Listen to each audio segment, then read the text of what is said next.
Nós começamos nossos estudos aqui há 2 semanas com um tema de abertura que nos deu uma visão geral sobre o livro do Apocalipse. E nós então exploramos as visões e cenas do santuário que abrem cada conjunto de visões do Apocalipse. Então eu falei de 7 conjuntos principais. E nós mostramos que cada conjunto de visões é aberto por uma cena do santuário. E esta cena serve para nos ajudar a entender aquele conjunto de visões. Então Jesus anda no meio dos candeeiros no lugar santo, quando começa a visão das 7 igrejas. Ele diz que os candeeiros são as igrejas, indicando que ele caminha com a igreja ao longo da sua jornada. Depois nós vimos a inauguração do santuário, a entronização de Cristo, a inauguração do santuário, nos capítulos 4 e 5, dando abertura aos selos. Então os selos são medidas, que Jesus toma ao longo da história para fazer cumprir o plano da salvação. Depois vimos já as trombetas, e antes do relato das trombetas tem uma cena de Jesus fazendo a mediação com o incensário junto ao altar de ouro. Interessante que no 5º selo vem uma prece imprecatória. E então os mártires clamam, Senhor, até quando não julgas e vingas o nosso sangue? E as trombetas começam exatamente para mostrar que Deus está combatendo os inimigos ao longo da história. Primeiro a Jerusalém, que matou o Messias, depois Roma, que perseguiu os apóstolos, e assim ele combate os inimigos ao longo da história, como se fosse uma resposta ao fato de ele estar fazendo a intercessão pelos seus filhos no céu, conforme mostra o capítulo 8. E aí nós dissemos, então 3 cenas têm que ver com o ministério de Cristo até 1844. Aquela que está no capítulo 1, no capítulo 5 e no capítulo 8. Mas quando chegamos ao capítulo 11, no verso 19, então João diz, e abriu-se o santuário de Deus que se acha no céu e foi vista a arca. Então nesse momento aí o Apocalipse passa para o lugar santíssimo do santuário. E dali para frente as visões estão todas concentradas no período de 1844 para frente. Ele começa a segunda fase do ministério no santuário, e ela é indicada por essa abertura, e o profeta diz, então foi vista a arca. Jesus passa a concentrar seu ministério no lugar santíssimo. Aí no capítulo 15, então o santuário se enche de fumaça, procedente da glória de Deus. E 7 anjos saem para derramar as 7 últimas pragas. Com elas se consuma a ira de Deus. Então fica claro que ele exerce o ministério da intercessão e mediação no lugar santo. Depois ele entra para o lugar santíssimo, 11 e 19, e então ele finaliza o trabalho no lugar santíssimo. E então vem as pragas. Nesse momento em que ele finaliza, a porta da graça está encerrada, está fechada. E vem os juízos, com os quais se consuma a ira de Deus. E no relato das 7 pragas, nós mostramos que há um evento que ocorre no santuário ao final das pragas. Então quando derrama a 7ª taça, capítulo 16, versículo 17, então diz assim, está feito. Ele diz, ouvi uma voz vinda do santuário ao lado do trono, e a voz dizia, está feito. Então com este está feito, fica encerrado todo o trabalho de Jesus, desde o ano 31 da sua ascensão, até o momento em que as 7 pragas consumam a ira de Deus. Depois disso, então, são os juízos dos inimigos de Deus, a meretriz, a besta, o falso profeta, o dragão, e então Jesus e a humanidade entram no descanso eterno, no sábado eterno. Bem, então esta visão nos ajudou a ter uma compreensão geral do livro, e hoje nós vamos olhar especificamente para o capítulo 16, e vamos ler acerca da 6ª praga. E a minha proposta é estudar o Armagedon juntamente com a queda da Babilônia. Vamos ler então a passagem? Antes da leitura, quero lembrar para você que os temas deste mês estão quase todos eles, assim como estão apresentados aqui, no livro Pelo Sangue do Cordeiro.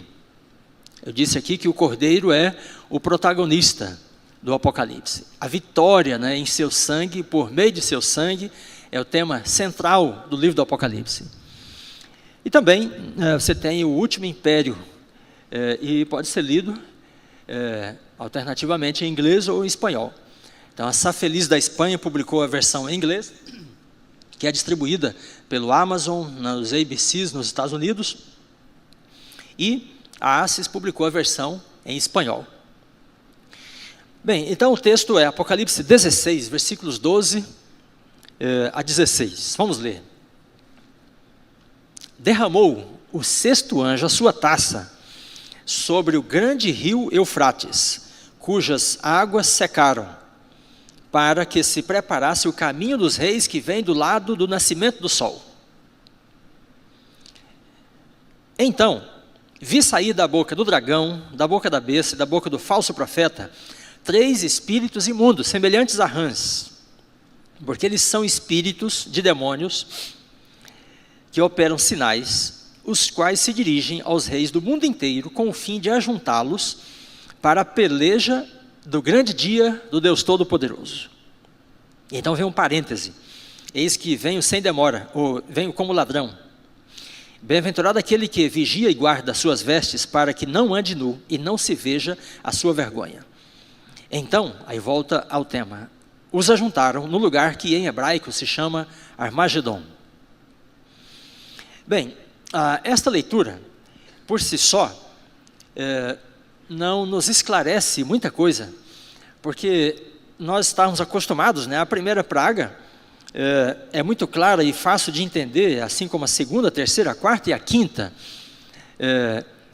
É o sol que se superaquece, são as chagas, úlceras sobre as pessoas, trevas no trono da besta, as águas que se transformam em sangue.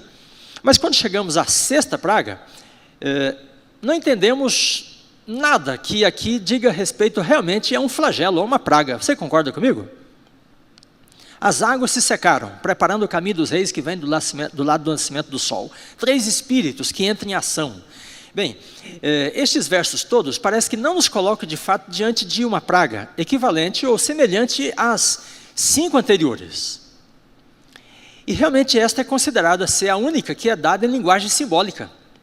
E por isso que um estudo bíblico, escriturístico, exegético, até hermenêutico sobre ela se faz necessário. Por outro lado, nós lemos aí a palavra Armagedon, que é a única ocorrência dela na Bíblia, e esta palavra se transformou num conceito, uma coisa que extrapolou os limites da Bíblia, da própria religião cristã, e se tornou num tema de filmes, de romances, de minisséries, de muita coisa. Então o Armagedon se tornou quase que num tema assim, fora da possibilidade de interpretação. E é possível que, se você vá aos comentários, vai encontrar em cada um dos comentários uma versão, uma explicação diferente do Armagedon.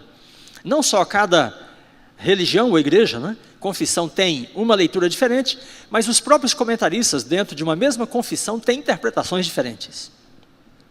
Bem, com tudo isso, será que é possível entender o Armagedon? Então, nós estamos trazendo nessa tarde um estudo, uma palestra, com algumas ideias novas para conseguirmos entender um pouco mais daquilo que o Apocalipse nos fala acerca da última batalha. Vamos dar uma olhada aqui nesse quadro que nos coloca a par daquilo que foi a compreensão adventista predominante acerca do Armagedon durante a história adventista. Então, esse resumo feito pelo Hans Larondel, então ele diz que de 1844 a 1862, predominou a visão de o Armagedon como uma batalha final entre Cristo e as forças de Satanás, no segundo advento. Bem, depois, a partir da década de 1870, então houve uma variação nessa compreensão. Então, ela deixou de ser uma batalha mais de natureza religiosa e passou a ser visto o Armagedon como uma batalha militar. Então, era uma guerra política e militar entre as nações pelo domínio do território da Palestina. E esta interpretação que deu assim uma certa secularização ao Armagedon teve o papel importante do Uriah Smith, que era um grande estudioso do Apocalipse, né, entre os pioneiros nas primeiras décadas. 1903 a 1952, então o Armagedon foi visto primordialmente como uma batalha entre as nações, agora do Oriente e Ocidente. Então, dois grandes blocos mais regionalizados, com culturas e religiões diferentes, que iriam se opor, e nesse confronto, então, se estabeleceria o Armagedon entre Oriente e Ocidente. Mas também esse conflito seria centralizado na Palestina, como se a Palestina estivesse dividindo, né, então, esses dois setores do mundo. E a partir da década de 50, então, houve uma certa retomada da visão dos primeiros pioneiros. E aí o Armagedon, então, passou a ser visto de novo como uma batalha mais de natureza religiosa, espiritual, entre Cristo e Satanás, as forças de Cristo, as forças do inimigo, e também, como os pioneiros consideravam, uma batalha que tem tudo a ver com o sábado. Assim eles já pensavam no final da década de 40, 1840. Muito bem, então esta compreensão mais adventista, mais pioneira, né, é muito bem-vinda, porque as duas do meio, elas desviam um pouco o foco, né, porque todo o Apocalipse tem que ver com um grande conflito. Mas não o conflito entre os países, entre as nações, né, essas guerras regionais, políticas, militares, elas são referidas de passagem na Bíblia, porque a grande guerra que a Bíblia trata mesmo é a guerra de natureza religiosa. E esta guerra maior, ela termina determinando, né, alguns conflitos aqui na Terra, mas o Apocalipse fala mesmo desta guerra maior. Pois bem, então eu tenho aqui dois autores agora, adventistas, e aí vamos ver como eles entendem o Armagedon, e qual é a pista que eles nos dão para a compreensão dessa batalha. Talvez os dois autores hoje mais influentes na igreja adventista sobre o estudo do Apocalipse sejam o John Paulin, que é professor e diretor do seminário de Loma Linda, e o Ranko Stefanovic, que é professor de Apocalipse no seminário da Andrews University. O Stefanovic foi aluno do John Paulin, um pouco mais novo, mas já também aí pelos 60 anos de idade. O Paulinho um pouco mais amadurecido. Então, o Ranko Stefanovic tem esse comentário dele chamado Revelation of Jesus Christ. E é o maior comentário adventista, a maior obra, na verdade, adventista sobre Apocalipse. E olha, então ele diz, na compreensão dele, Apocalipse 16, 12 a 16, que acabamos de ler, não mostra a batalha do Armagedon, mas somente a preparação e o ajuntamento das nações para este conflito. Ele diz, a verdadeira batalha mesmo ocorre após a sexta praga, e é descrita dos capítulos 16, 17, ao final da sétima praga, até o 19, 21. Bem, então, na compreensão dele, o Armagedon realmente toma lugar após as pragas, e é o último ato, né, o último evento, aqui no palco da terra, e se estende, na verdade, até o momento da volta de Jesus, quando os ímpios daqui vão querer enfrentar Jesus quando ele vier.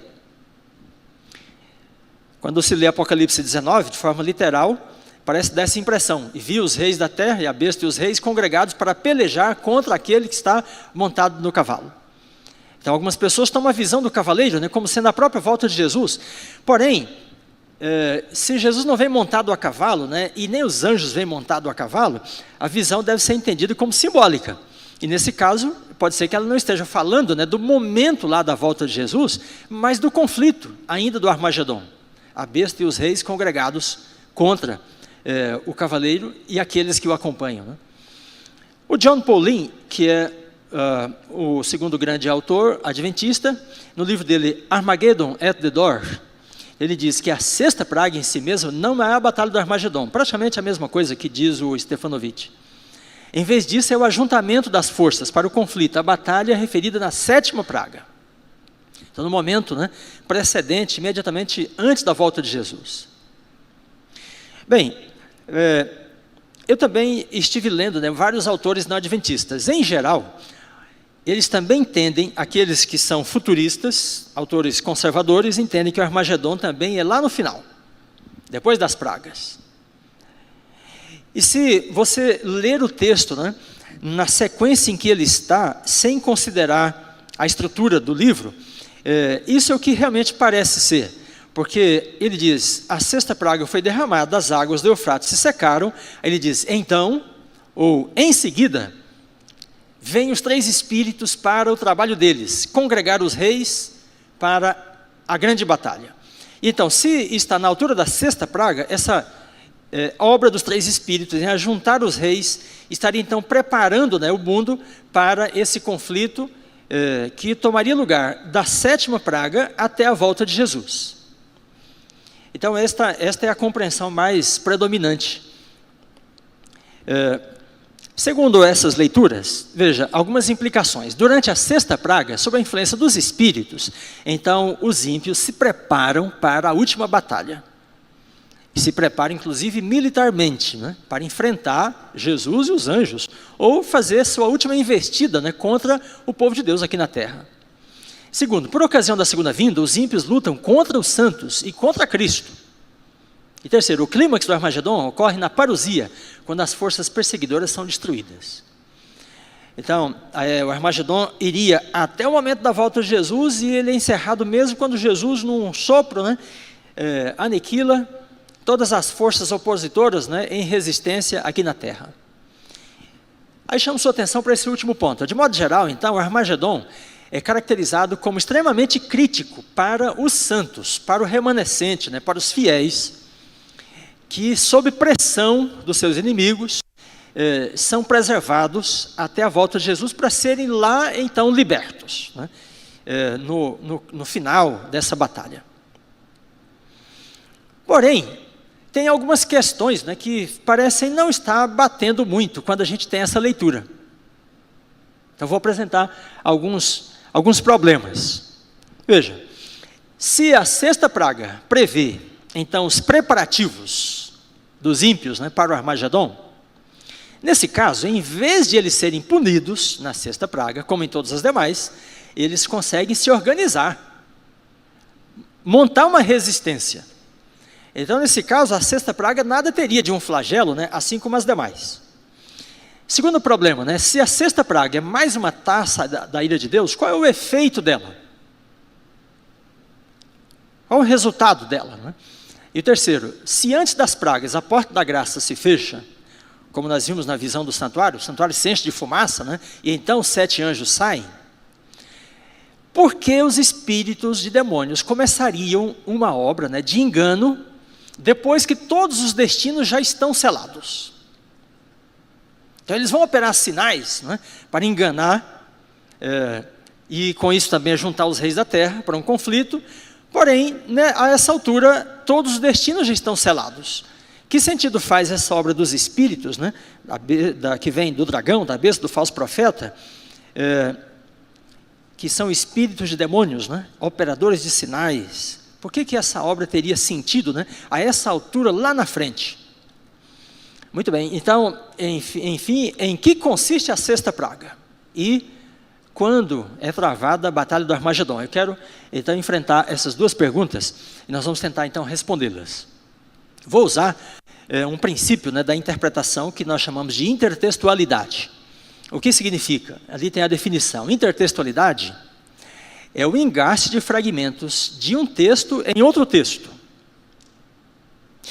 É como se um texto fosse escrito, né, usando elementos de um texto anterior. Nós fazemos muito isso aqui no NASP porque ensinamos metodologia de pesquisa, né? Então ensinamos as pessoas a lerem sobre o assunto e daí os alunos vão escrever um texto usando recortes, né, de informações dos textos que leram. E às vezes um livro lido, né, exerce mais influência sobre o aluno e ele reproduz muitas maneiras de pensar, muitas informações daquele autor.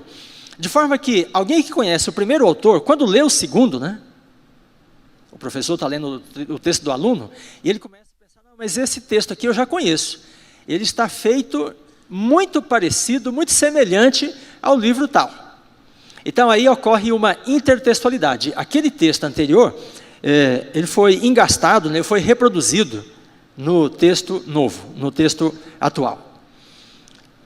Olha só, isso não é coisa nova. consta que os rabinos já estudavam a Bíblia de forma assim, intertextual. E consideravam, olha só, que o texto bíblico contém um mistério comunicado por Deus, que não pode ser explicado até que ele seja interpretado por outro autor inspirado. Então, aplicando aqui para o caso do Armagedon, se ele nos desafia a compreensão, ele tem um mistério, né, que aparentemente não conseguimos resolver. Esse mistério não é dado para a nossa própria solução. Nós não resolvemos o mistério do texto. Esse mistério, na verdade, segundo os rabinos, né, ele só pode ser explicado por um outro autor também inspirado. Não é um teólogo, não é um pesquisador que o explica. É outro profeta, outro texto igualmente revelado por Deus. Então isso torna essa exegese, né, intertextual totalmente essencial, especialmente no caso do Apocalipse, tão misterioso, né? O John Paulin, então, faz a definição dele assim: o propósito das alusões intertextuais é levar o leitor do Apocalipse a considerar a passagem do Antigo Testamento em questão e aplicar o seu significado ao Apocalipse. Isso é exatamente o que nós vamos fazer aqui no caso do Armagedon. Mas eu quero exemplificar para você um caso de intertextualidade. Então, eu peço sua permissão para usar 2 exemplos aqui da cultura secular, não são impróprios, então eu me senti à vontade em utilizá-los. Bem, quando você bate os olhos naquilo ali, né? É uma propaganda de uma verdura, hortifruti, e a propaganda é para vender a rúcula, e a rúcula é bem-vinda, né? Mas quando você bate os olhos lá, né, você se lembra de alguma coisa? Nem precisa perguntar, porque está dado ali, né? Existe um texto anterior, antigo, ele está na memória das pessoas, ele é parte da cultura popular, e daí o produtor da peça publicitária, sabendo, né, desse potencial comunicativo dos textos que estão na memória, ele procura utilizá-los para potencializar a sua mensagem. Então, ali tem a cor, tem a forma das letras, tem algumas palavras que se repetem, e estas coisas, né, nós chamamos de fragmentos de texto, criam essa ponte entre os 2 textos.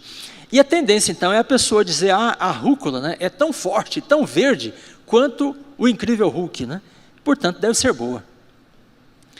Isso aí foi uma campanha que utilizou vários desses fragmentos, né, de textos do cinema e potencializou a comunicação. Pois bem, então, vou dizer para você que João, o profeta, né, já dominava essa técnica, e conhecendo as coisas que já estavam na memória das pessoas, Deus utilizou elas, ou as utilizou para falar a João, ou o próprio João também as utilizou para fazer o seu relato das visões do Apocalipse. O fato é que o Apocalipse está todo atravessado, né, de elementos do Antigo Testamento. Eu mencionei aqui semana passada 600 referências diretas, num livro de 22 capítulos, né? Aqui nós encontramos profetas do Antigo Testamento, nós encontramos personagens, eventos, cenas. Deixa eu mencionar só uma assim de passagem, né? No capítulo 15 ele fala: e vi os vencedores da besta em pé sobre o mar de vidro mesclado com fogo. Ora, que cena do Antigo Testamento está espelhada aí? Os vencedores da besta em pé sobre o mar de vidro mesclado com fogo. Ele já havia mencionado o mar de vidro várias vezes, mas no capítulo 5, ele diz, 15, né? Ele diz que o mar de vidro é mesclado com fogo. Um mar mesclado com fogo te faz lembrar de que mar? O Mar Vermelho. A cena não é a mesma, né? Mas assim como Israel passa salvo pelo Mar Vermelho, e os egípcios afundam no mar, aqui os vencedores da besta, né, passam ou estão sobre o mar, né, e o fogo lembra a tribulação que leva os ímpios com ela. Então, a cena aparece aqui, mas você precisa de fazer um certo exercício para discerni-la. E, de fato, o Êxodo, né, é bastante retomado no Apocalipse, porque o Êxodo é a imagem de libertação, é a imagem do braço forte de Deus, né, que se levanta para retirar seu povo, e tudo isso ocorre de novo, né, naquilo que está previsto no Apocalipse. Eu falei semana passada da meretriz montada sobre a besta. Eu disse, a meretriz se parece com Jezabel. Na verdade, elas são praticamente espelhadas, né?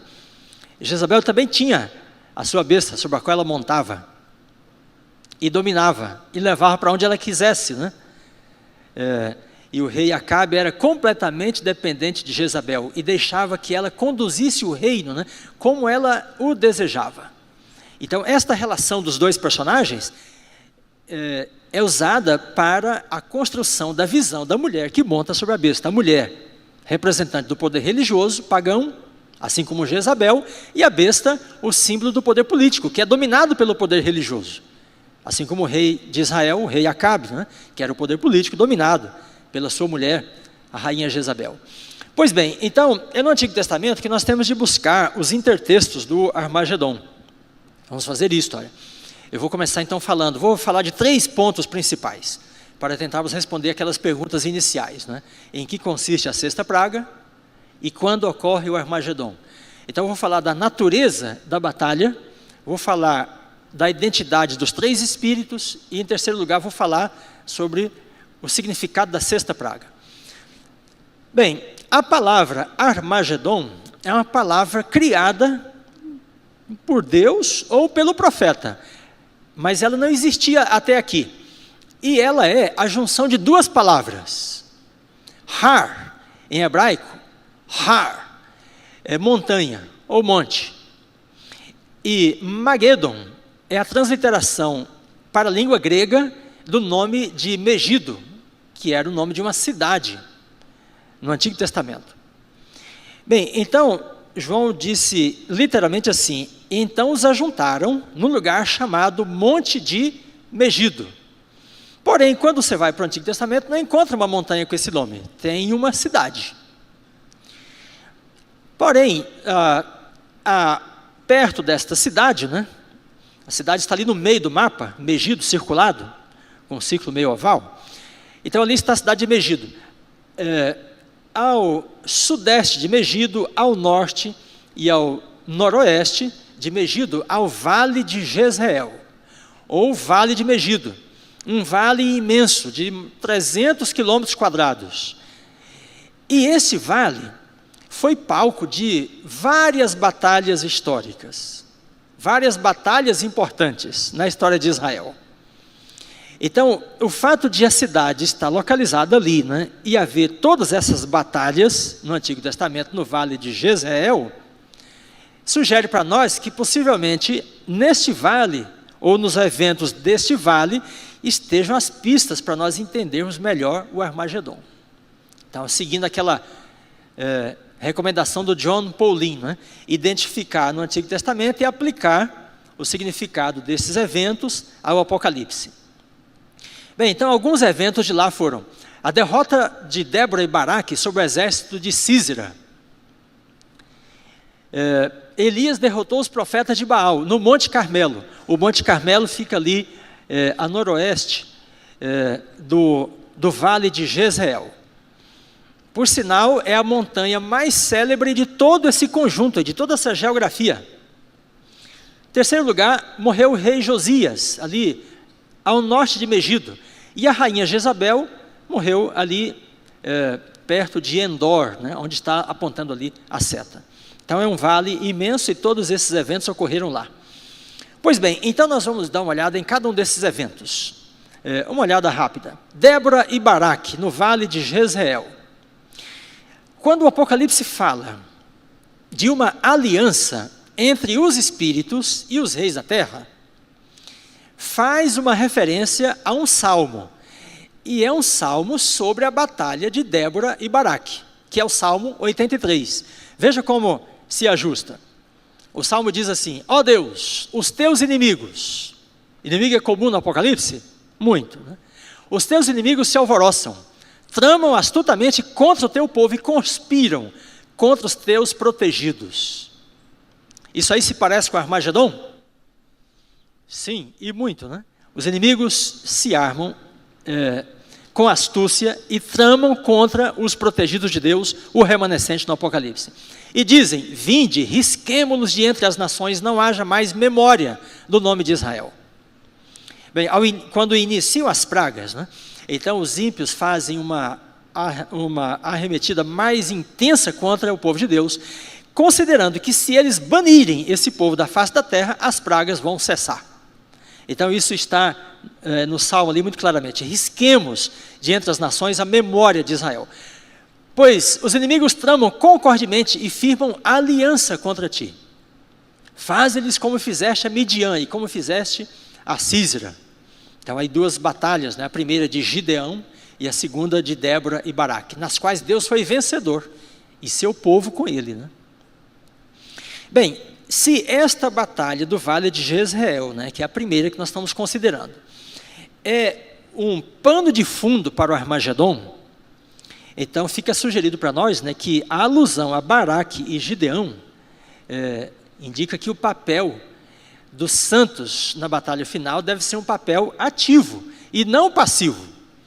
Por quê? Se nós entendemos que é Jesus que termina a batalha do Armagedon na sua segunda vinda, então os santos são perseguidos, oprimidos e eles resistem, né? E chegam quase desbaratados até a parousia quando eles são libertados. Mas Baraque e Gideão, nessa batalha aqui, que é exemplar para o Armagedon, são guerreiros destemidos, né? Que entram na batalha. Segundo ponto, Elias no Monte Carmelo. Veja nesse quadro quantos paralelos existem entre 1 Reis 18 e 19 e Apocalipse 12 a 19. Então em Reis nós temos o Monte Carmelo, aqui nós temos o Monte de Megido. Iavé versus Baal, no Apocalipse a trindade divina versus a trindade satânica, o dragão, a besta e o falso profeta, mencionados aqui no Armagedon. Elias e o remanescente. Então, há um jogo de espelhos, né, entre os dois textos. É isso que nós estamos chamando de intertextualidade. Todo Israel é ajuntado do Monte Carmelo. Os reis do mundo inteiro são ajuntados para a batalha do Armagedon. A idolatria a Baal, a adoração à besta. E também adorar o dragão, que deu o seu poder à besta, né? E no evento de Reis, Elias restaura o altar de Deus que estava em pedaços, né? Que estava em fragmentos. E o remanescente faz o quê? No contexto do Armagedon, ele restaura também o altar de Deus. Em Apocalipse 14, então nós temos o chamado, né? Adorai aquele que fez. Então o remanescente está comprometido numa campanha, né, de restaurar o culto ao verdadeiro Deus, assim como Elias no Monte Carmelo. Então a Batalha do Carmelo, que é no mesmo contexto geográfico, né, do Vale de Jezreel, ela funciona como um pano de fundo para várias visões do Apocalipse, especialmente para o Armagedon. Então lá Elias enfrenta os profetas de Baal e os vence. E aqui o remanescente enfrenta também os aliados da besta, do falso profeta e do dragão, e o remanescente vence nessa batalha. O Apocalipse 12 diz: e eles o venceram o dragão pelo sangue do cordeiro. Pois bem, então a narrativa de Elias, né, no Monte Carmelo, diz o John Paulin, funciona como uma narrativa, ou como um pano de fundo, uma história de fundo, né, para o Apocalipse, na verdade, de 12 a 19. E assim como ele próprio disse lá, nós precisamos aplicar esse evento antigo para entender a natureza, né, da batalha que está sendo apresentada para nós aqui no Apocalipse. Então, nesse caso, a alusão a Elias reforça o papel ativo dos santos na última batalha. Então existe uma batalha, ela é exemplificada por essas antigas e, portanto, o remanescente tem um papel, assim como Elias, como Gideão e como Baraque, né, nesta batalha. Ok, o terceiro ponto que eu vou abordar sobre a natureza da batalha agora tem que ver com o pranto. Então eu falei dessas batalhas antigas e agora eu vou falar da questão do pranto. Por que pranto? Olha, porque a palavra pranto, lamento, é usada 6 vezes em Apocalipse 18. Do que trata Apocalipse 18? Como é que diz na sua Bíblia? O anúncio de que mesmo? Da queda de Babilônia. Os lamentos dos admiradores de Babilônia, a partir do verso 9. Então, Apocalipse 18, quando fala da queda de Babilônia, usa a palavra pranto 6 vezes. E quando você está lendo a Bíblia, estudando, né, e uma palavra começa a ser assim recorrente, ele está chamando a sua atenção para ela. É para você pegar a isca, né? Ou a pista, melhor, mais positivo, né? Muito bem, então lá está o texto, né? Estou sentada como rainha, pranto nunca hei de ter. Então a Babilônia se gaba, né? Ela se exalta, ela é rainha, ela governa sobre os reis da terra, sobre os povos da terra, como rainha, né? E diz, pranto nunca hei de ter. Por isso, em um só dia sobrevirão os seus flagelos. E veja que aqui ele está dizendo que as pragas, que são os flagelos, vão atingir a Babilônia.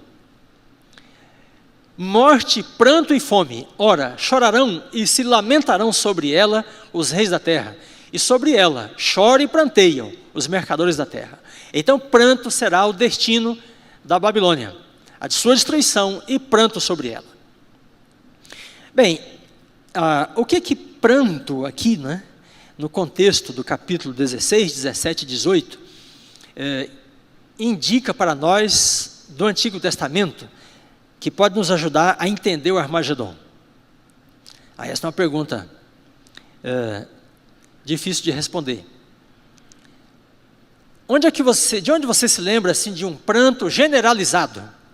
Porque aqui é um pranto generalizado. Os povos da terra, os reis, os mercadores da terra, né, lamentam e pranteiam. Onde é no Antigo Testamento que nós temos um pranto generalizado? Num contexto de batalha, de libertação, de conflito. Que tal a morte do primogênito do Egito? Todo o Egito acordou em pranto no dia seguinte. O anjo do Senhor tinha passado à meia-noite, né? Onde não tinha sangue marcando a porta, ali houve morte e destruição, até dos animais. Então o pranto tomou conta do Egito. Bem, veja que a última praga do Egito, né, provoca um pranto generalizado. E aqui nós estamos tratando da 6ª praga, e o capítulo 18, que fala da queda de Babilônia, fala de pranto generalizado também. Então tem tudo a ver. Bem, então, o pranto faz lembrar a 10ª praga, e lá no contexto, né, diz assim, pelo que haverá grande clamor em toda a terra do Egito, como nunca houve, Deus disse. O faraó não queria deixar o povo ir, e Deus disse, com mão estendida, com braço forte, eu vou tirar meu povo daí. E como ele resistiu, então Deus teve de se levantar, né, e espalhar a destruição pela terra do Egito. E aí ele deixou o povo ir, né?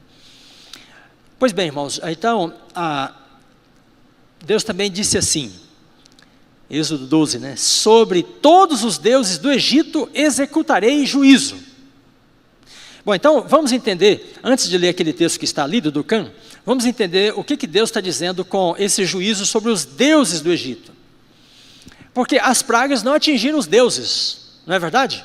As pragas atingiram as pessoas. E nesse contexto aí, capítulo 11 e 12 de Êxodo, ele está falando da 10ª praga. E a 10ª praga atingiu os primogênitos. Mas nesse contexto, Deus fala assim, eu vou executar juízo sobre os deuses do Egito. O que tem a ver os deuses com os primogênitos? No Antigo Testamento, o primogênito de Israel representava o quê? O primogênito, qual é a função dele? Ele era o continuador da linhagem, o primeiro continuador, recebia até herança em dobro, né? O primogênito era o sucessor do pai, da família. Mas qual era a função específica dele antes do tabernáculo e antes do ministério dos filhos de Arão? O primogênito era o quê? O sacerdote. E aí então chega um momento que Deus fala assim, eu vou fazer uma troca com vocês, eu vou dar os primogênitos e vocês dão os filhos de Levi. Então aí Deus pegou a tribo de Levi para o sacerdócio e aí os primogênitos deixaram de exercer o sacerdócio. Pois bem, irmãos, e você que nos acompanha pela internet, no Egito o primogênito também era o sacerdote da família. Deus disse, eu vou executar juízo sobre os deuses do Egito. a ligação, né, do povo de Israel com Deus era mediada, antes de Jesus, pelo sacerdote. Era ele que estava em contato direto com Deus. E no Egito também tinha esse mesmo conceito. O primogênito era a ligação dos egípcios com as suas divindades. Então o que Deus fez ao destruir todos os primogênitos? Ele cortou, irmãos, todas as ligações dos egípcios, né, com as suas religiões, com as suas divindades. Então, o pranto pela morte do primogênito era mais do que o pranto pela morte de um filho dentro de casa. Era mais do que o pranto, né, pela morte do continuador da linhagem. Era mais do que isso. Era um pranto mais intenso ainda. Porque diante do Egito arrasado, diante do Egito assolado, né, pelas pragas, agora os egípcios se deparam com uma situação em que eles não têm a quem recorrer.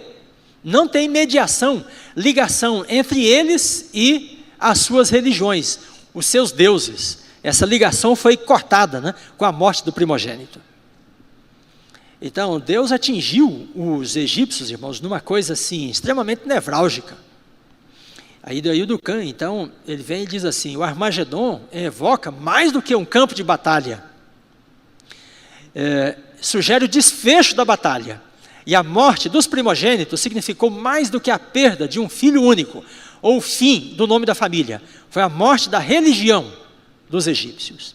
E então, dali para frente, eles não tinham mais esperança, não tinham mais a quem recorrer, não tinham mais a quem orar, né?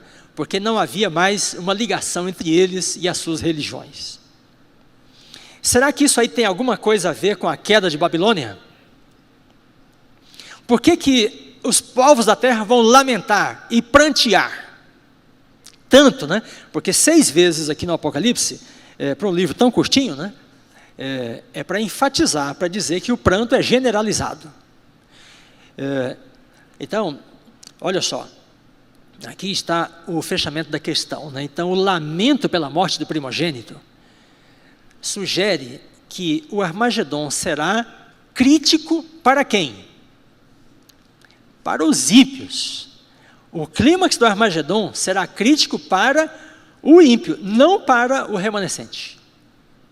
O pranto que está previsto aqui no capítulo 18, né, que vai tomar conta de toda a face da terra, a exemplo do que ocorreu no Egito, né, é como se dissesse: ó, Deus vai agir de novo contra essa terra que tenta segurar, né, o seu Israel, da mesma forma como ele agiu no Egito. Ele vai espalhar a destruição sobre a terra.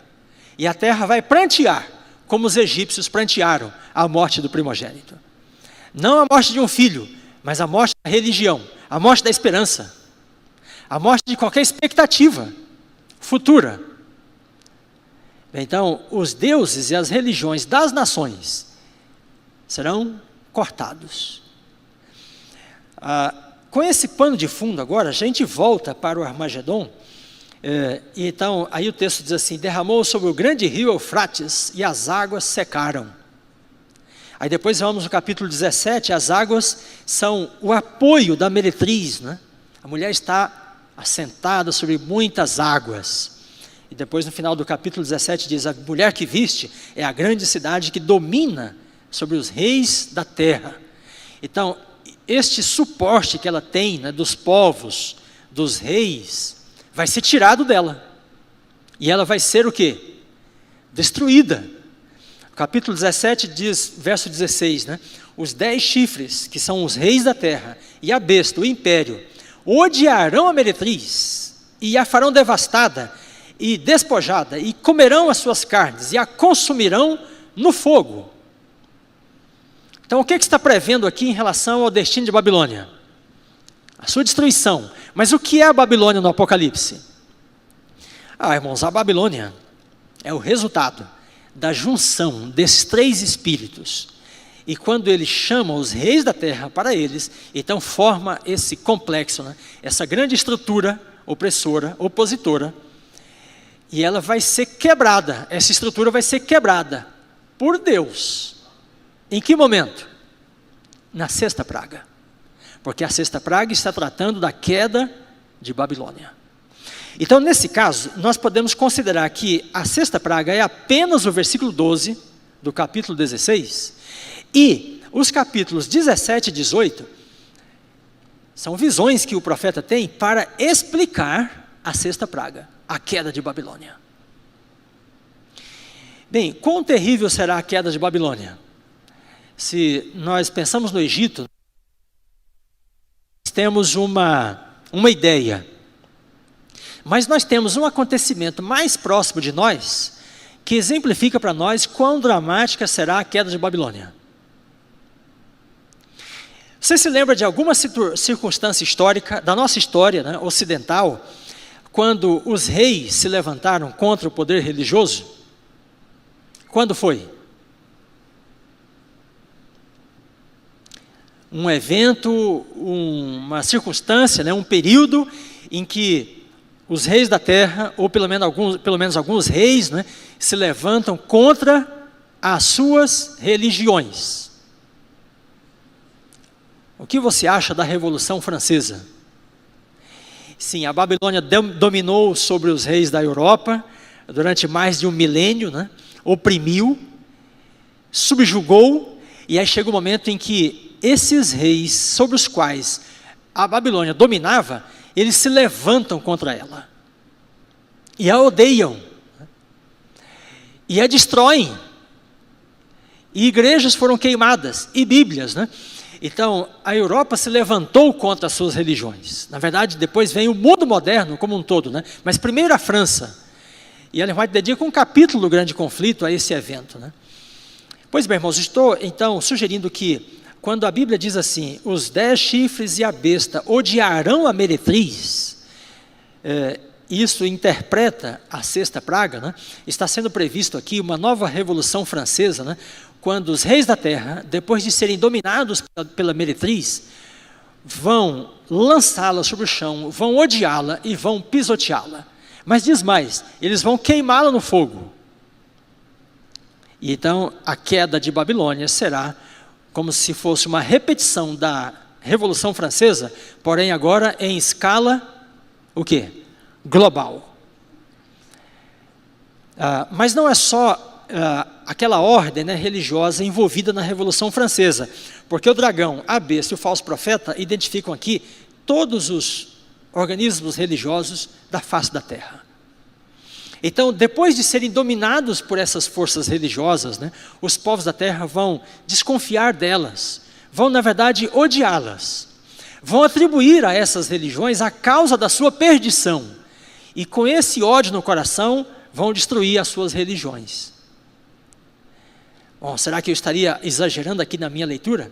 Não, quando o Apocalipse 18 fala de um pranto, né, generalizado na face da terra, é porque a destruição será de forma realmente dramática.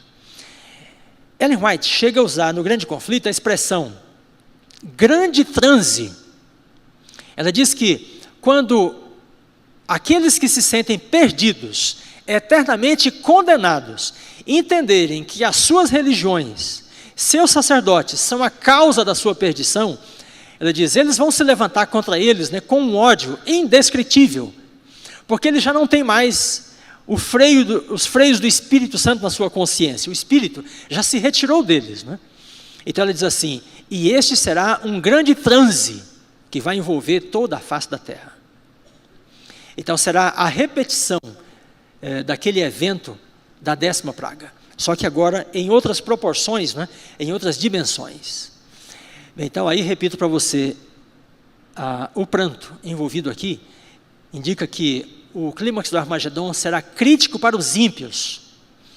E daí, será que eles terão condição de se organizarem para batalhar contra Cristo? Para permanecer em perseguição aos santos, né, até o último momento? Esta leitura, na verdade, ela sinaliza para nós que os ímpios vão chegar, irmãos, à altura da 6ª praga desbaratados, assim como os egípcios estavam, né, na altura da 10ª praga. A 6ª praga, então, eu estou sugerindo até aqui, né, é a queda de Babilônia. Bem, mas guardemos aí estas ideias por enquanto. Nós vamos complementá-las com a identidade dos 3 demônios. E aí algumas coisas vão ficar mais claras ainda. Veja, quem são eles? Quando é que eles atuam? Vi 3 espíritos saírem da boca do dragão, da boca da besta, da boca do falso profeta. Bem, eu vou mencionar alguns autores, brevemente. Então, a palavra Ram, antes dos autores, a palavra Ram só ocorre 2 vezes na Bíblia. É aqui e nas pragas do Egito. Veja que aqui tem pragas e lá tem pragas, então há uma referência, né? Aqui de novo as pragas do Egito.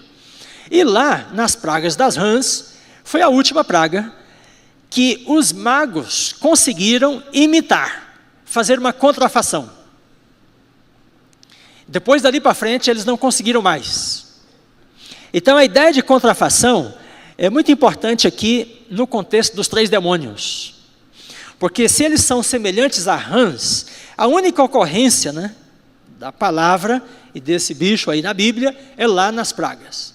Quando os inimigos de Deus fizeram uma contrafação das obras de Deus. Então essa ideia de contrafação precisa ser aplicada aqui para o Armagedon, para a obra dos 3 demônios. Bem, aí os autores, então, o Gregory Bill, né, é um comentarista evangélico, não é adventista, ele diz, a referência feita aqui às artes mágicas egípcias, através da palavrinha Ram, indica que as rãs representam uma obra persuasiva de falsificação. Então, os 3 demônios, apresentados com essa linguagem, semelhantes a rãs, indica que eles devem ser operadores de uma obra de falsificação, de contrafação. Aí o outro autor, o Robert Munsey, diz assim, o fato de os espíritos saírem da boca do triunvirato profano indica uma propaganda enganosa. Então sai da boca do dragão e da boca da besta, da boca do falso profeta. Então a boca no Apocalipse é símbolo de discurso, de campanha, uma obra, né, discursiva, de persuasão. Então está em questão aqui, né, pregação, discussão, discurso mesmo. Os 3 demônios saem da boca, como se fosse aí essa obra, uma propaganda enganosa e persuasiva. Aí ele diz que no tempo do fim, convencerá as pessoas a aderir a uma falsa religião. Por que eles operam sinais? Para fazer as pessoas se juntarem a eles. E eles conduzem uma falsa religião, uma obra de contrafação. Se existe a falsa, é porque existe o quê? A verdadeira. Aí temos uma sugestão, né, muito interessante do John Paulin. E eu pessoalmente falei com ele ano passado, eu escrevi um artigo sobre Armagedon, que vou apresentar em Roma, na conferência bíblica.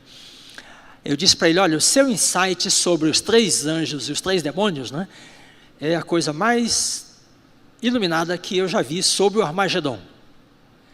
Ele diz assim, então John Paulin, adventista, professor em Loma Linda, ele diz, olha, o que são demônios?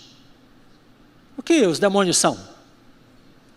Anjos caídos.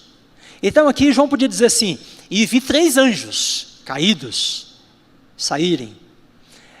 Então assim os 3 demônios se apresentam como a contrafação do quê? Da obra dos 3 anjos, Apocalipse 14.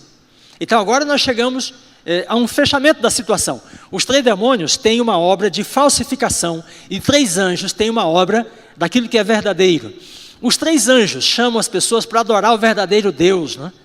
Anunciam a queda de Babilônia, advertem contra a marca da besta. E essa obra deles, especificamente, né, de restaurar o culto do Deus verdadeiro, é contrafeita pelos 3 demônios, que estão trazendo uma obra de uma adoração falsa. Porque eles chamam as pessoas, pelos sinais que fazem, a adorar a besta e o dragão. A falsificação. Bem, agora você vai começar a pensar assim, mas então eles não devem trabalhar lá na frente, na altura da 6ª e 7ª praga, porque se eles fazem a contrafação dos 3 anjos, os 3 anjos começaram sua obra bem antes. E aí nós estaremos chegando então no ponto crucial do estudo, né? Então, os 3 anjos representam a campanha do remanescente de Deus em restaurar a verdade e a lei de Deus na terra, como Elias, né? Restaurou o altar de Deus.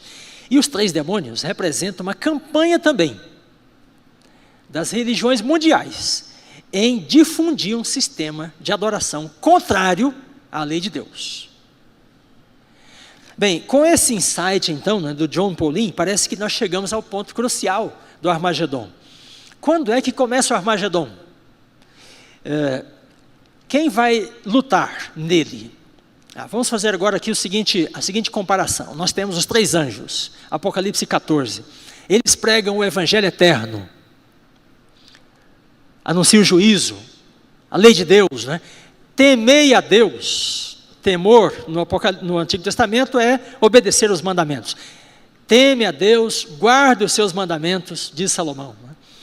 Eles falam do sábado, adorai aquele que fez, e aí vem a linguagem do sábado, os céus, o mar e a terra, o selo de Deus, e, portanto, eles também falam da criação.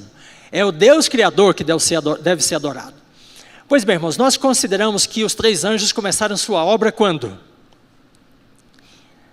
1840, década de 40. 1844, então, a redescoberta do sábado, 46, 47, e aí então o povo remanescente de Deus se estrutura na terra, né, a partir especificamente da leitura de trechos que nós estamos lendo aqui durante esse mês, né? E começa então a obra de restauração da lei de Deus e do sábado, restaurar o altar de Deus, né? É o papel do remanescente representado pelos 3 anjos. Bem, e daí então nós temos aí em Apocalipse 16, né, 3 anjos caídos, semelhantes a rãs, e eles têm um falso evangelho, eles proclamam espiritualismo, são 3 demônios, 3 anjos caídos, 3 espíritos, né? Isso tem que ver com a lei dos homens. Por quê? Porque eles buscam os reis da terra. Por que as religiões querem os reis? Para fazer leis, para dar apoio, né, a essa religião falsa. Portanto, tem a ver com o domingo, tem a ver com a marca da besta e tem a ver com o evolucionismo. Bem, isto que eu estou dizendo dos 3 demônios não está em Apocalipse 16, senão algumas indicações, né? Mas a partir do contraste, nós chegamos a essa conclusão. A partir da comparação entre os 2 conjuntos, né? E aí nós temos então, de um lado, 3 anjos, e do outro lado, 3 anjos caídos. Se os 3 anjos começaram a obra deles a partir de 1844, por que é que os 3 demônios esperariam tanto tempo para começar a obra de falsificação, se o que eles querem falsificar começou em 1844? Não parece ter sentido, não é mesmo? Por que os 3 demônios fariam uma obra de contrafação, de engano, né, de falsificação, um discurso de persuasão, lá na 6ª praga, se todos já estão com seu destino selado? Não faz sentido também. Então, não nos resta outra alternativa, senão dizer que os 3 demônios também, irmãos, começam a sua obra igualmente no contexto de 1844. Porque eu pergunto para você, quando foi que começou o espiritualismo moderno? 1846, 47, as batidas misteriosas. Quando foi que começou o evolucionismo? O contrário da mensagem do sábado. 1857, a publicação de Origem das Espécies. Mas as teses de Darwin já estavam praticamente prontas no final da década de 1840. Bem, então ali nós temos a contrafação que começa no meio do século XIX, que faz, né, tenta fazer uma oposição à obra que Deus estava começando no meio do século XIX, como se fosse uma tentativa, né, de conter esse avanço da verdade, né, o avanço de Elias, do remanescente, e então vem a obra da contrafação. Irmãos, por incrível que pareça, e você que nos acompanha pela internet, né, por incrível que pareça, evolucionismo teísta hoje é crido e defendido por muitos religiosos cristãos, leitores da Bíblia. Evolucionismo teísta. Quando é que começou? No meio do século XIX. fazendo oposição à restauração do sábado, que nos chama a adorar o verdadeiro Deus, que fez o mundo, os céus, o mar e a terra em 6 dias. Né? Muito bem, então esta comparação aqui nos leva a voltar ao texto, e aí eu quero propor, olha só, essa estrutura. Eu quero dizer que o verso 12 é a 6ª praga, e trata com a queda de Babilônia. E os versos 13 e 14, então a minha proposta é de que estes versos fazem um flashback, é um parêntese que volta a uma situação anterior às pragas. Por quê? Porque a 6ª praga, prevendo a queda de Babilônia, que é a retirada do apoio dos reis à Babilônia, isso vai determinar a sua queda. Então esse flashback, né, voltaria ao momento anterior, quando essa estrutura de Babilônia foi construída ao longo de um período de tempo. Como é que ela é construída? A partir da obra dos 3 demônios, desde o meio do século XIX. E aí, então, o versículo 17 volta ao tema ao dizer, os reis, os espíritos ajuntam os reis no lugar chamado Armagedon. Agora, quando é que ocorre o Armagedon? É a última questão que nós vamos ter. Esta vista aqui nos ajuda muito, porque eu estou propondo com ela que nós temos uma coisa que se repete no Apocalipse, esse chamado flashback. Quando termina o 6º selo, o que ocorre? Veja lá rapidamente na sua Bíblia. O 7º selo está no capítulo 8, mas o 6º selo termina no capítulo 6. Então tem o capítulo 7, que é um parêntese, um flashback também. Porque o 6º selo nos leva ao momento imediato da volta de Jesus. E aí então vem a visão do selamento, que volta a 1844. Quando chegamos às trombetas, a 6ª trombeta termina no capítulo 9. Mas a 7ª vem só no final do capítulo 11. Então o capítulo 10 e a maior parte do 11 são também um flashback. E volta ao tempo de 1844 também. Por quê? Porque vem a ordem, importa que profetizes ainda acerca de muitos povos, nações e línguas. Apocalipse 10, verso 11. A obra das 2 testemunhas, que se levantam, são exaltadas, né, a partir de 1844. Então, isso que eu estou chamando de flashback, né, ocorre sistematicamente entre o 6º elemento e o 7º. Então, quando chegamos nas pragas, aí nós temos a 6ª praga, que pode ser só o verso 12, e aí os versículos 13 a 16 são também esse parênteses, né, que volta a uma situação anterior, e volta também ao período de 1844, quando os destinos deste mundo, né, estão tomando o seu direcionamento, com o selamento, a ordem para profetizar, e por outro lado com a propaganda dos demônios. Então, se na ordem para profetizar já está previsto, né, a obra dos 3 anjos, porque importa que profetiza acerca de muitas nações, povos e línguas, é a mesma mensagem que está no capítulo 14, quando diz que o primeiro anjo tem o evangelho eterno para pregar a todos que se assentam sobre a terra, a cada nação, e tribo, e língua, e povo. Então, há um paralelo entre Apocalipse 10, né, e Apocalipse 14, de forma que nós temos aí, então, nesse flashback, em 3 momentos, né, um retorno ao período de 1844. Bem, estamos chegando à finalização, este é o último ponto, e eu vou com ele sinalizar como é que nós podemos entender a 6ª praga no contexto do Apocalipse. É um jogo simples. Veja, os espíritos buscam o apoio dos reis. Os espíritos representam as religiões. Apocalipse 17 começa descrevendo a meretriz montada sobre os reis. Ora, então, qual a relação entre os 3 espíritos e a meretriz? Eles representam a mesma coisa? Sim. Os espíritos representam a dimensão religiosa dessa estrutura opressora dos últimos dias. E no capítulo 16 diz que eles vão ao encontro dos reis. E no 17 diz que a meretriz, que é a contrapartida dos 3 espíritos, está montada sobre os reis. Então, o capítulo 17 começa dizendo: na campanha dos espíritos em busca dos reis, eles foram bem-sucedidos. Eles conseguiram dominar os reis da terra. E os reis agora estão dando apoio a eles. Os reis se juntaram às religiões como servos, né, das religiões, promulgando leis, né, de interesse dessas religiões. Terceiro passo: as águas sobre as quais a mulher está montada, que são os povos e os reis, são o apoio da meretriz. Bem, então, se as águas representam os povos, as nações, e inclusive os reis, né? Quando o capítulo 16 diz que as águas do Eufrates se secam, qual é o efeito dessa secagem das águas? A secagem das águas está falando de quê? Da queda da Babilônia.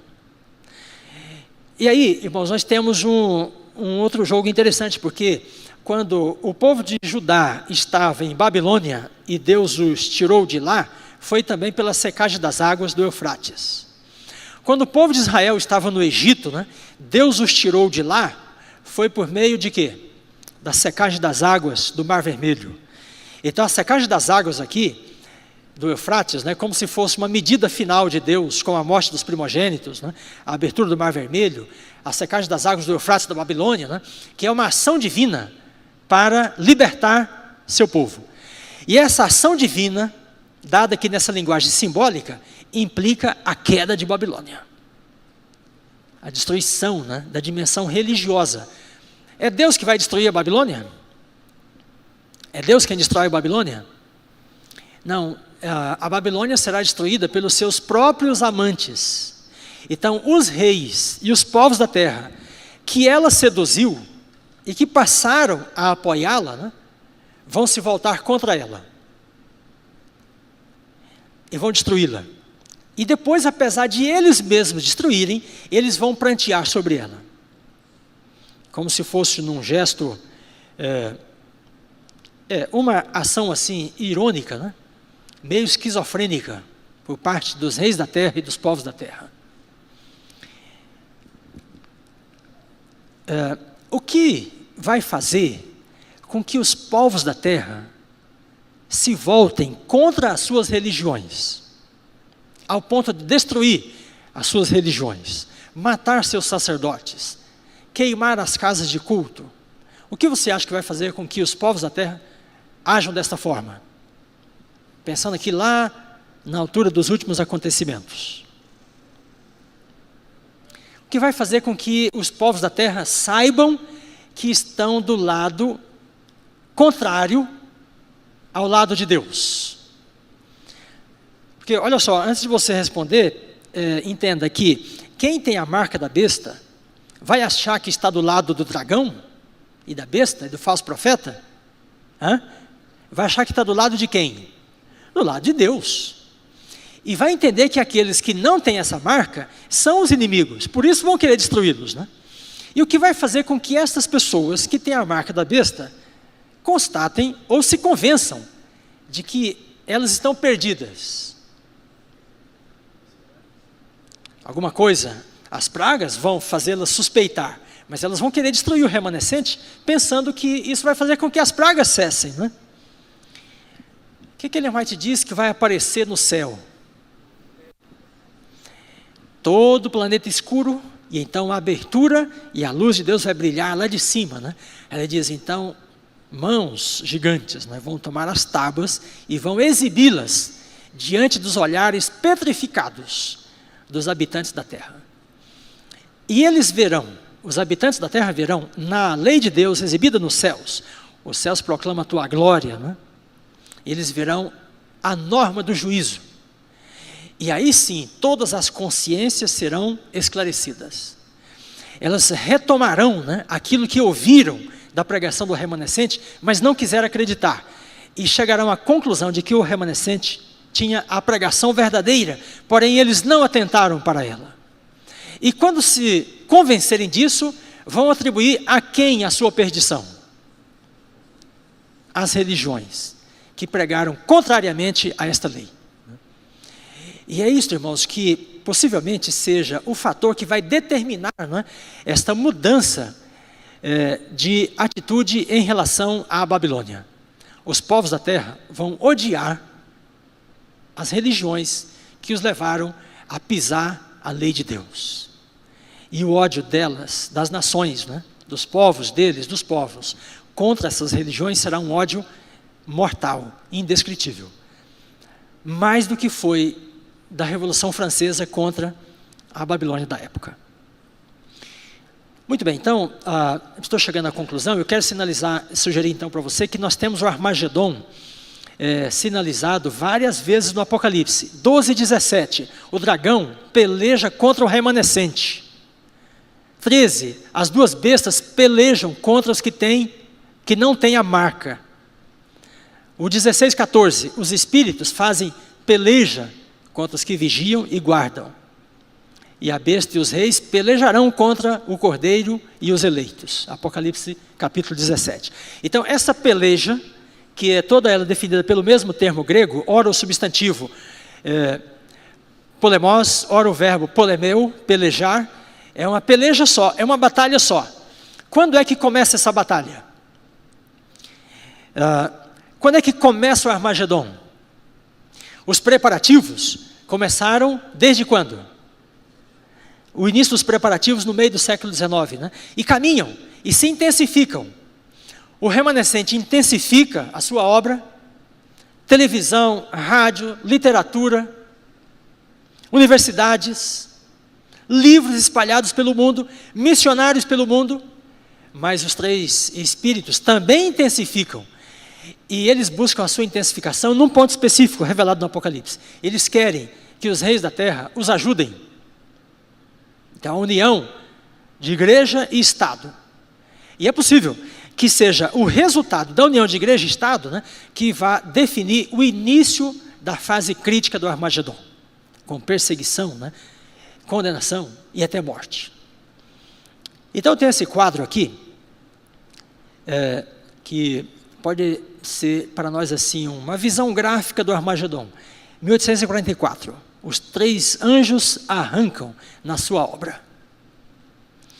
Mas os três demônios também fazem a sua arrancada, já no meio do século XIX, fazendo a contrafação.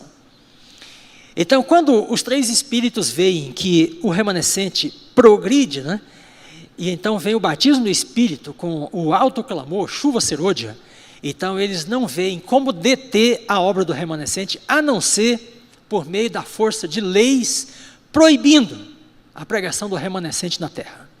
Então eles recorrem aos reis da terra. Diante de leis promulgadas contra a lei de Deus e contra a pregação do remanescente, então o remanescente vai perder espaço. Muitos serão presos, serão perseguidos. E aí é como se os espíritos e os reis da terra conseguissem prosperar. Porém, irmãos, Daniel diz assim: haverá um tempo de grande angústia, mas nesse tempo se levantará Miguel. Quando é que Miguel se levanta? Com as pragas. Ele se levanta no santuário e manda os 7 anjos. E os anjos derramam suas taças sobre quem? Sobre os opressores. E então nesse momento, né, diante das pragas, o remanescente é reivindicado, porque a sua pregação é legitimada pelas pragas. Cada praga vai certificar a pregação do remanescente. Por outro lado, cada uma delas vai atingir os ímpios e vai começar a abater, né, o moral da coalizão perseguidora, formada pelos espíritos e os reis da terra. Então o remanescente é vindicado, enquanto que o outro grupo é subjugado. E essa subjugação, né, chega no seu clímax na 6ª praga, com a queda de Babilônia. Então aquela coalizão formada pelos inimigos, né, uma coalizão político-militar, comandada pela religião, ela vai ser quebrada pelo meio. Ela vai se deparar com uma perda irreparável. Em que momento mesmo? Na 6ª praga. Como é que os ímpios vão estar no momento imediato da volta de Jesus? Apocalipse 6 diz, olha só: os reis, os grandes, os comandantes, os ricos, os poderosos, fizeram o quê? Se escondem nas cavernas, né? E não é o momento da volta de Jesus ainda, irmãos. É o momento que o céu está aberto. Apocalipse 6,14 diz: e o céu recolheu-se como um pergaminho quando se enrola. E em resultado dessa abertura, né, e exibição das tábuas da lei, então eles vão perceber que estão perdidos e que lutaram contra Deus, né? Como Paulo: por que me persegues? Né? E então eles não terão outra coisa a fazer senão buscar esconder-se. E o Apocalipse fala de quem? Quem é que vai se esconder? Os reis, os grandes, os poderosos. Então quem é que vai poder ficar até o momento da volta de Jesus aí, corajoso, né, para lutar contra Cristo? Ninguém mais. A terra, por parte dos opressores, a terra vai chegar à altura da sexta praga, desbaratada, assolada, arruinada, como os egípcios chegaram na altura da 10ª praga.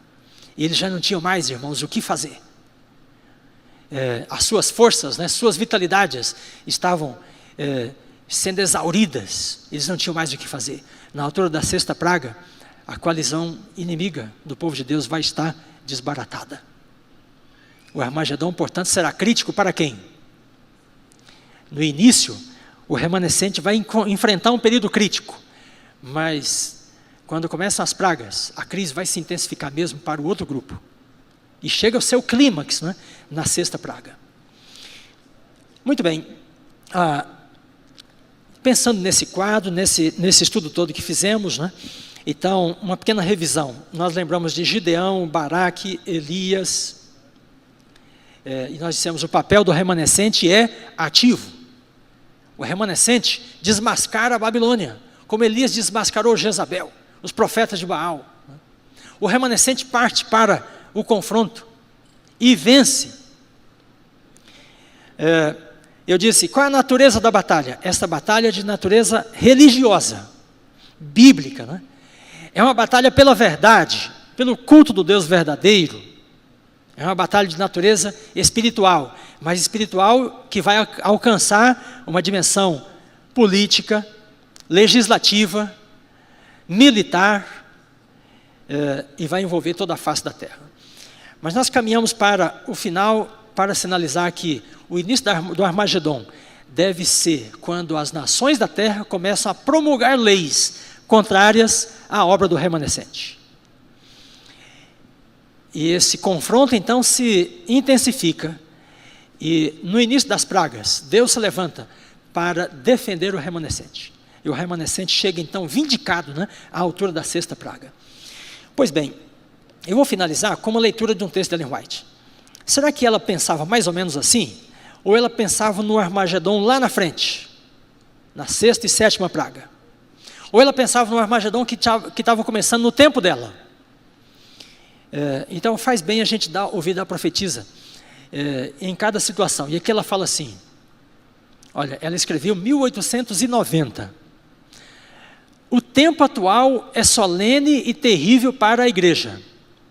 O Espírito de Deus está gradualmente se retirando do mundo.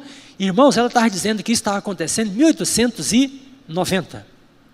Aí ela fala assim, Satanás também está, no presente, em 1890, né, arregimentando suas forças do mal, dirigindo-se aos reis do mundo inteiro. Aí ela cita o texto da batalha do Armagedon.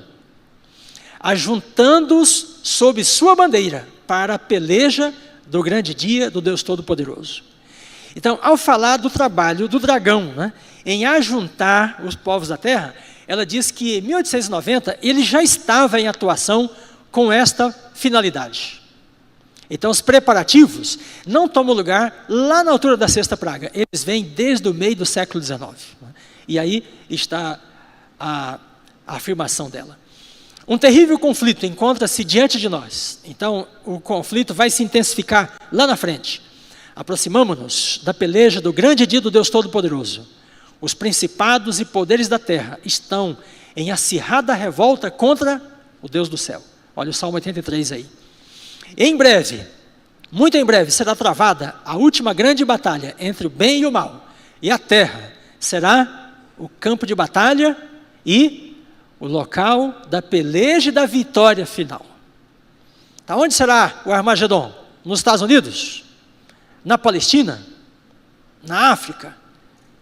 Em todos eles. e na América do Sul, e na Oceania, e Europa, e Ásia, né?